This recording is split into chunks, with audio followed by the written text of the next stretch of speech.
engineering is all about solving a problem, figure out what problem you want to solve, and explore the details about what it is about that and the solutions.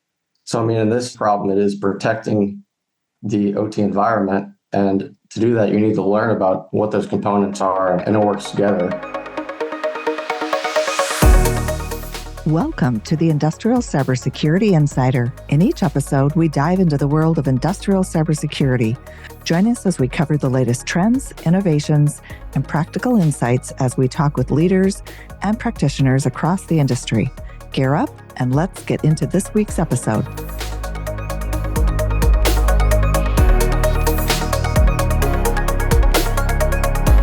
Hi, my name is Dino Busalachi, and today with me I have Noah Duckworth, who is an OT industrial cybersecurity engineer.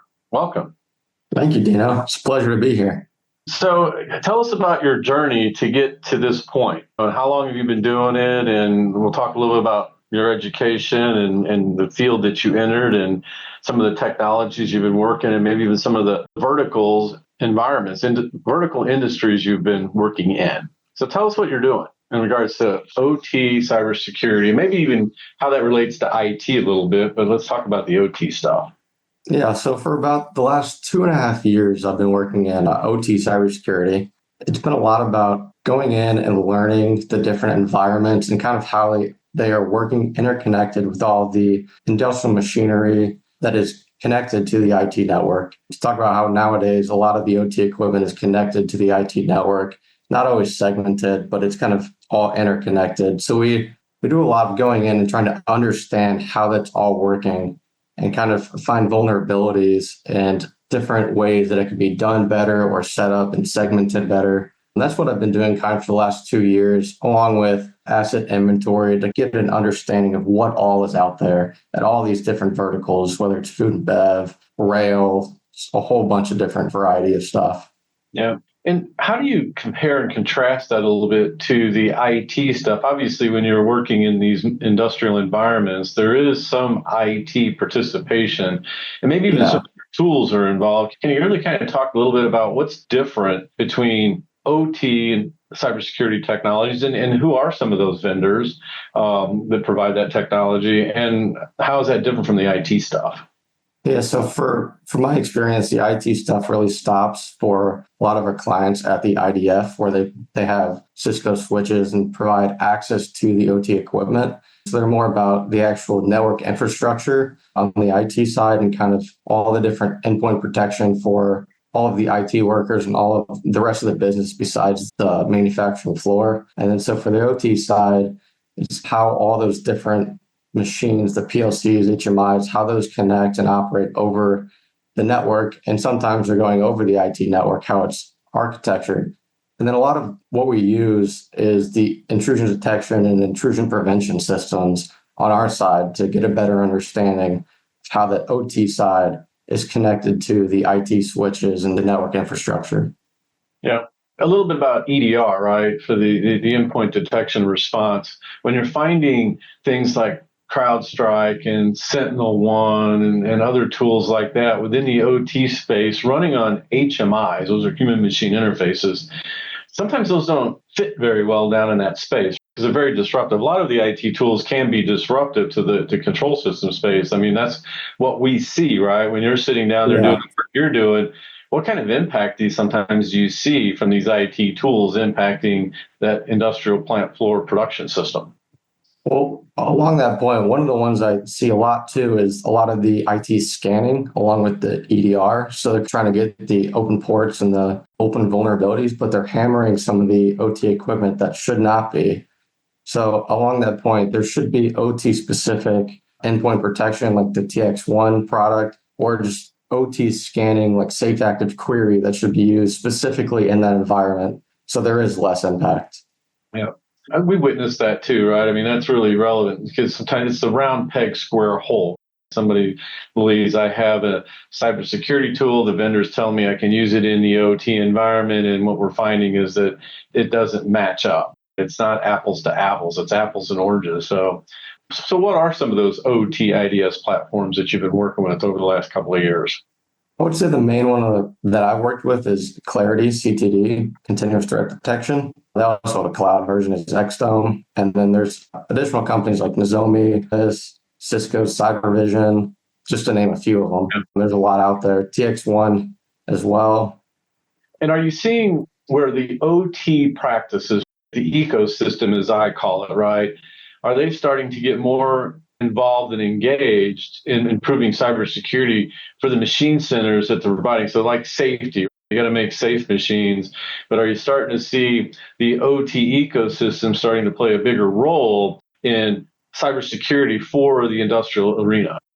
I would say for some of the clients we go into, it really depends where they are in their maturity. Some are forward thinking and trying to go after it. Some are going after it just for compliance. So it really depends. But I would say a lot of the OT side of the fence that we work with when we are working with the client, they don't always have the manpower to run these systems once they're in. So they might not be used as they should be.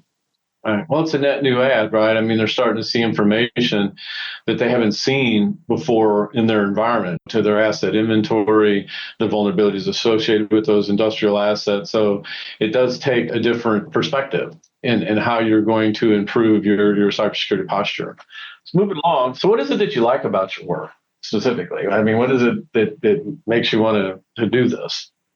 I would say one thing that I really like is going in and learning about all these different environments, all the different manufacturing verticals. It is really interesting. It's kind of like to show how it's made in real life and getting to see how that entire process works, how everything's connected, controlled, shown visually, like all the safety implications, just a whole bunch of different stuff that works together in one continual process. Yeah, without naming names, what kind of verticals have you worked in? What kind of industries have you had the opportunity to work in? I would say rail, food and bev, kind of HVAC, refrigeration, can making, just to name a few. Yeah, cool. So, what is it that you found most challenging in doing this work? I would say the variety, how each of them is different. Not everyone's the same. Once you go into one food and bev, they're kind of set up the same and you kind of learn that one. But going into each one is its own kind of genre. You have to learn how it all works. And the controls are the same, but they're not exactly the same from rail to food and bev. They're set up differently and connected differently. Yeah, I like the term genre, even though you can go into the same company that has 10 or 20 plants in their fleet and no two are the same, right? As far as Yeah. that they use in their environment. So that genre is a good way of looking at it, Especially right? when they were built, whether they're older or newer plant. A lot of the newer plants are super easy to get around, but the old ones that have been retrofitted with a whole bunch of different stuff, it's kind of hard to make sense of what's out there. Yeah. So if you had a young person who was in school, what would you, and knowing that the universities probably aren't really teaching this, right? I mean, they teach cybersecurity and they teach computer science, get it. Or then there's the traditional engineering schools that teach you whether mechanical engineering, electrical engineering. Your background is from school as a chemical engineer, right?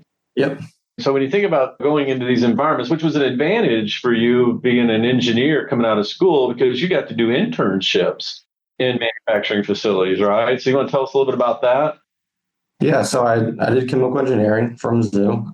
And one of the internships I did, it was a environmental health and safety internship for a company that produces some cleaning supplies. And we really got to go around and kind of see how all the processes were made and how everything kind of worked. And that got me good experience working in a team and kind of just exploring what all is out there. Because in education, we learned controls, but we learned a lot about the math about controls. We never actually physically touched a PLC or saw how it connected to anything else. It was really just the math behind it. Right. So that is one thing that I wish schools nowadays would show you what these devices are and how they work rather than just the equations. No, and that's a gap. And I think there's a gap in the university space around OT cybersecurity, how you can connect those things together.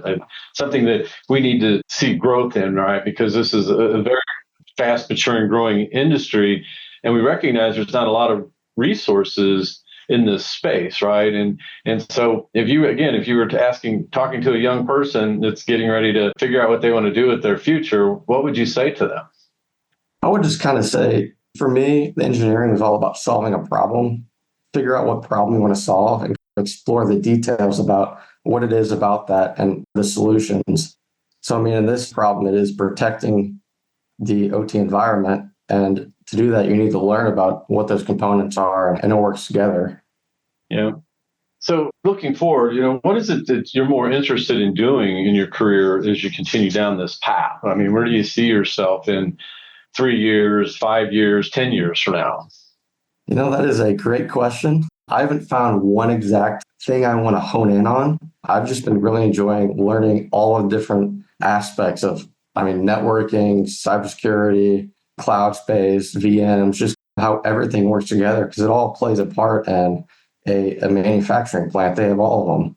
So just expanding the knowledge on everything and how it works has been very interesting to me. Yeah. And it seems like every week you're kind of in a new place, right?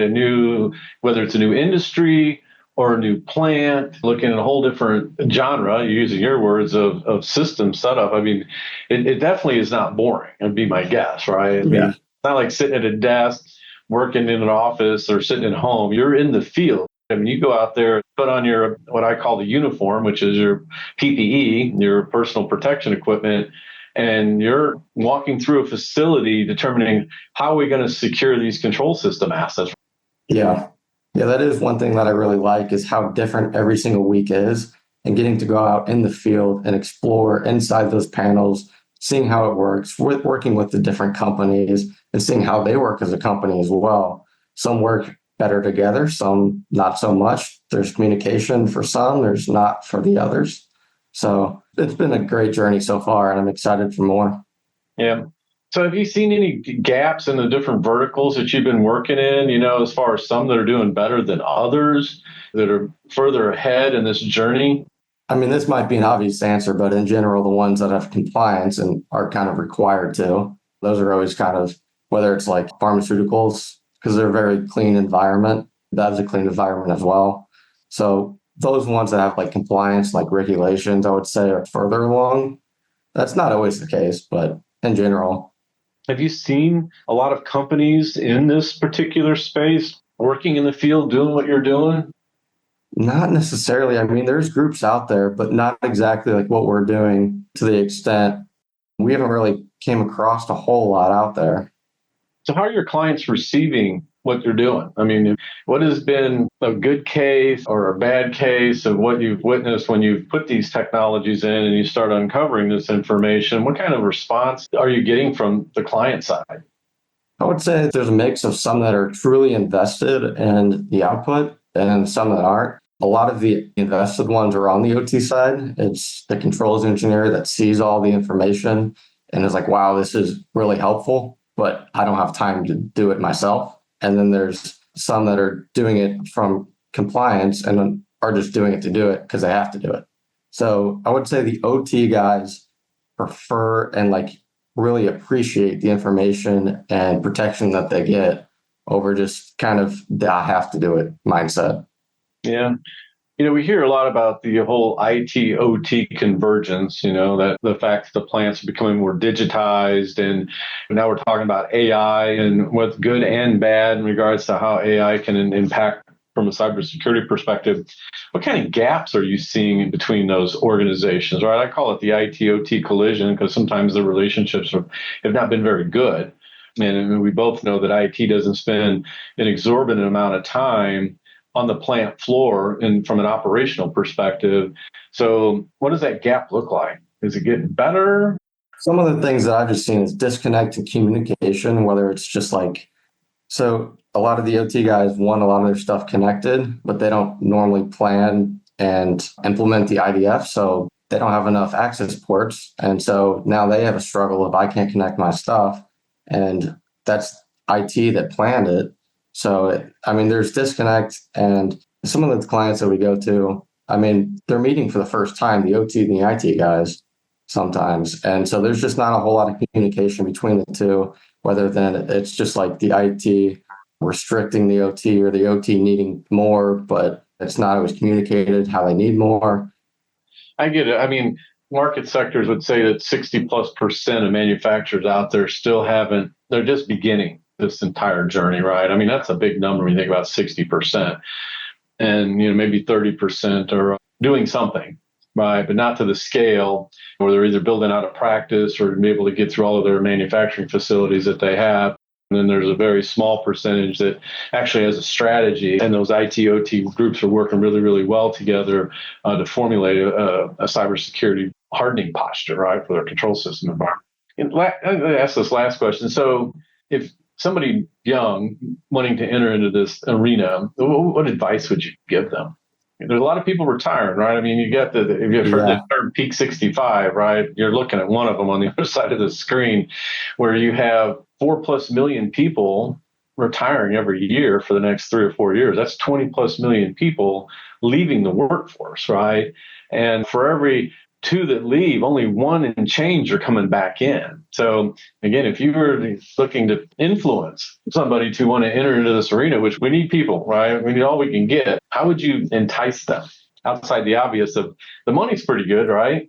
Yeah. I would say the idea of just learning all of it, just take an internship or something in a big manufacturing facility and just start learning everything you can about it and trying to just learn how it all works. And if you really enjoy learning how processes work and problem solving, I think this would be a great field because there's so many different things that are going on that need to be improved or just solved for. So if you're looking to solve problems, it's a great journey to take.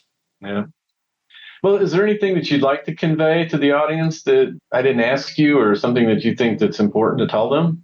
I would just say, while you're in school, take as much time as you can to go above and beyond on just learning above what you're being taught. Kind of look more into, if you learn something about a lesson, look at whatever genre it is, look deeper into it and just take advantage of that time. Because once you're working in the field, you might not have all that time to take advantage of. Yeah. All right. Well, thanks, Noah. Have a good day. Thank you for having me, Dino. Thanks for tuning in to the Industrial Cybersecurity Insider. To stay up to date with our latest episodes, be sure to click the follow or subscribe button now. And if you found this podcast helpful or have a topic you'd like us to discuss, please leave us a review or let us know. Thanks again for listening. See you next time.